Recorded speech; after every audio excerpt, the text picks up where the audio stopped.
Hey, my name's Ryan. I am currently putting off some homework right now.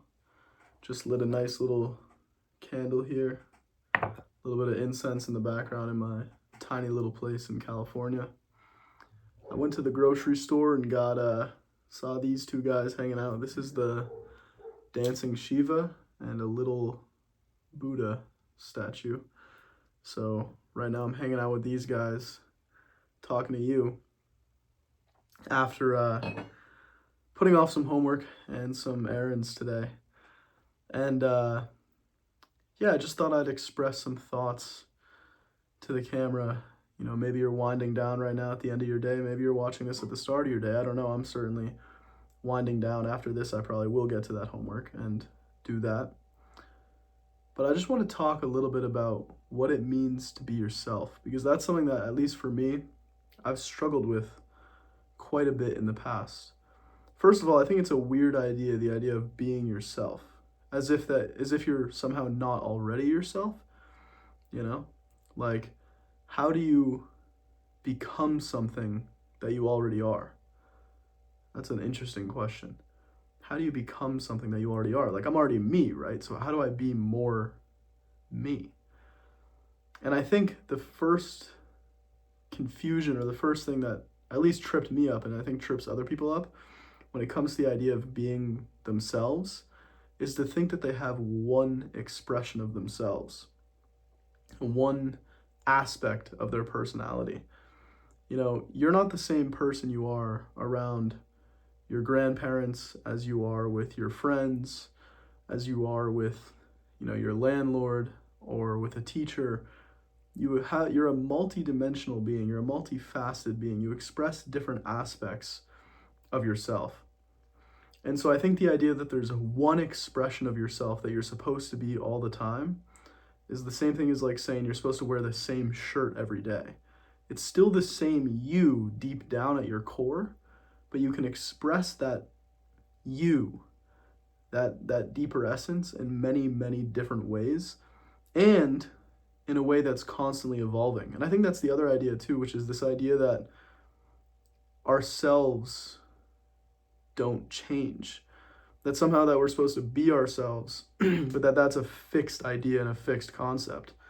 When in reality, we're all changing all the time. We're all evolving into new expressions of ourselves. When we learn new things and meet new people and go new places, we're constantly becoming something more. We're constantly expanding. And I think part of the way that I've kind of liked to look at this is imagine that, like, the deep you, the aspect of you that is unchanging. Some people call that the soul or the essence or the consciousness of who you are. That's the unchanging you. That's the you that is always there, always aware, always just it's the ever presence in you in every situation. And that aspect of you is like the artist. And then there's the aspect of you that's like the painting. That's the expressions of you. The expression of you that's one way in one situation and another way in a different situation. And that aspect of you is always changing. And the way I like to think about it is being yourself is constantly painting in a way that feels good to you. Which is, if you're out with your friends and you're trying to take on the role of being like the entertainer, like you feel like you always have to say something funny or do something stupid to make other people laugh, but that feels good to you, then that's being authentic. That's being yourself. But if you're doing that because you're afraid that other people won't like you, that's being inauthentic. That's not being yourself. And I think it's that inner essence that tells us when we're being true to ourselves and when we're not, when we're expressing a work of art that we like versus a work of art that is for someone else and not for ourselves. And in that way, being yourself is not really a fixed idea or a thought as much as it is a feeling. Like when I think of the idea of being my true self, I think of the feeling of freedom, the feeling of joy, the feeling of love, the feeling of connection, the feeling of passion and authenticity and gratitude. And ever since I've adopted that understanding of what it means to be myself, by focusing in on the feeling of what it's like to be me instead of so much one idea or one concept, it's a lot more clarifying. Because when people say they want to be themselves, what they're really saying and what they're pointing out is that when you're being inauthentic or you're changing yourself for someone else, it feels really bad. Like you feel there's that little voice within you that says, you're not being authentic right now. You're not being true to yourself. It's that part of you that feels a little constrained. Whereas when you're just at peace with life and you're not trying to impress anyone else, you're just expressing yourself as you are in that moment, there's a feeling of freedom and peace that kind of washes over you. And I think that's the easiest indicator to tell whether you're being yourself or not being yourself. And also, in a paradoxical way, the more you accept and are okay with the times where you are being a little inauthentic, where you kind of catch yourself in the act of trying to change yourself to impress someone else, and the more you accept that and come to terms with that, is paradoxically the foundation through which you can be more authentic.